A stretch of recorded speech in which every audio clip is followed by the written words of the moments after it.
বন্ধুরা, আজকে আমি তোমাদের সঙ্গে শেয়ার করে নেব হরিয়ালি চিকেন কাবাবের খুব সহজ একটি রেসিপি। বাড়িতে কড়াইতে বা ওটিজিতে বা মাইক্রোওয়েভ ওভেনে খুব সহজে এটা বানিয়ে নেওয়া যেতে পারে। চলো তাহলে শুরু করা যাক। একটি মিক্সিং বোলে 3 চামচ ফেটিয়ে নেওয়া দই নিয়ে নিলাম। তাতে দিয়ে দিচ্ছি আদা রসুনের পেস্ট 1 চামচ। এখানে রয়েছে ধনে পাতা, পুদিনা পাতা, কাঁচা লঙ্কা বাটা 3 চামচ মতো দিয়ে দিলাম। আর দিচ্ছি একটি লেবুর রস।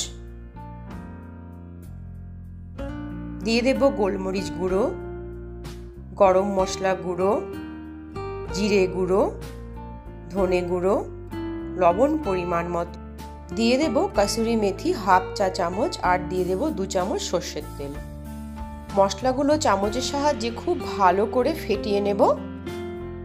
এই মশলার মধ্যে এখন আমি দিয়ে দেব বড় বড় করে কেটে রাখা চিকেনের পিসগুলো।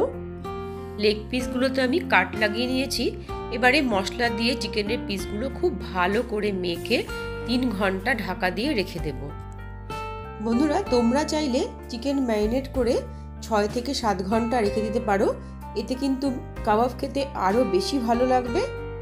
আমি আরও একবার খুব ভালো করে মশলাটা নাড়াচাড়া করে নিলাম। এবারে একটি ওটিজি প্লেটে খুব ভালো করে তেল ব্রাশ করে নিচ্ছি। এই চিকেন কাবাব খুব সহজে কড়াইতেও কিন্তু বানিয়ে নেওয়া যেতে পারে। এবারে ওটিজি প্লেটে আমি এক এক করে চিকেনের পিসগুলো দিয়ে দিচ্ছি। যে মশলাটা বেঁচে আছে সেটাও আমি উপর থেকে হালকা করে দিয়ে দিলাম। এই চিকেন কাবাব তৈরি করতে আমার সময় লেগেছে 25 মিনিট। আমাদের কাবাব একদম তৈরি হয়ে গেছে। গরম গরম পরিবেশন করার জন্য। রেসিপিটি ভালো লাগলে একটি লাইক দিয়ে শেয়ার করে পাশে থাকার জন্য অনুরোধ রইল।